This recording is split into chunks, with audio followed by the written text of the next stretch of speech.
Savez-vous qu'il existe une position que la plupart des enfants maîtrisent naturellement, mais que beaucoup d'adultes perdent avec le temps? Une position qui demande de la mobilité, de l'équilibre, de la stabilité et du contrôle. Pourtant, pour beaucoup d'entre nous, elle est devenue difficile.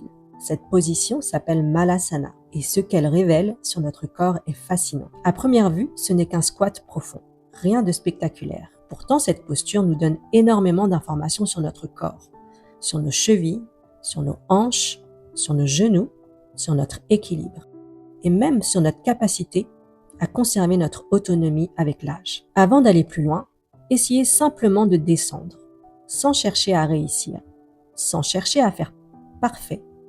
Observez simplement. Est-ce que vos talons restent au sol? Est-ce que vous perdez l'équilibre? Est-ce que votre dos s'arrondit? Est-ce que vos genoux deviennent inconfortables? Beaucoup de personnes pensent immédiatement « Je ne peux pas faire Malasana à cause de mes genoux ». Pourtant, les genoux ne sont pas toujours le problème. Très souvent, ils compensent ce qui se passe ailleurs. C'est pourquoi il est important d'observer l'ensemble du mouvement. Commencez par ancrer les pieds dans le sol. Répartissez le poids entre les talons et l'avant des pieds. Rapprochez les paumes de main devant la poitrine. Pressez légèrement les mains l'une contre l'autre. Cette action active naturellement le haut du corps. Ensuite, utilisez délicatement les coudes pour créer de l'espace entre les genoux. Pas pour forcer, juste pour accompagner l'ouverture des hanches. Imaginez maintenant que le sommet du crâne s'élève vers le ciel. La colonne s'allonge, la poitrine reste ouverte. Et surtout, essayez de respirer normalement. Dans Malasana, nous ne cherchons pas la profondeur. Nous cherchons l'équilibre entre la stabilité et le relâchement. Une erreur fréquente consiste à s'effondrer dans la posture. Le dos s'arrondit, la poitrine se ferme, le regard tombe vers le sol. Essayez plutôt de créer de la longueur dans la colonne. Si cette posture est difficile aujourd'hui, ce n'est pas grave.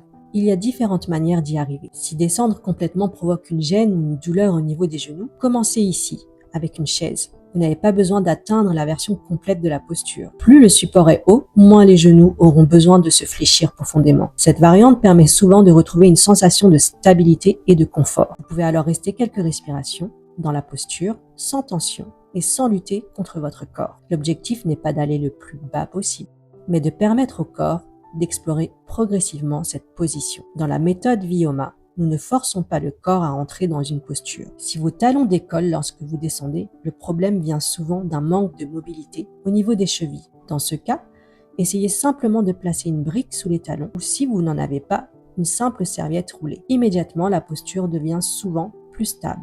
Les genoux sont moins sollicités et vous pouvez commencer à travailler le mouvement sans forcer, en faisant bien attention à votre ouverture des hanches. Pour entrer dans cette posture, plusieurs zones doivent collaborer.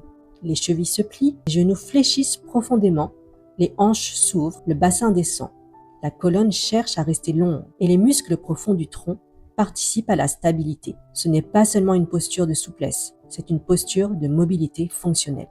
Je suis Vanessa, bienvenue dans Décryptage Vyoma et à bientôt pour une prochaine vidéo.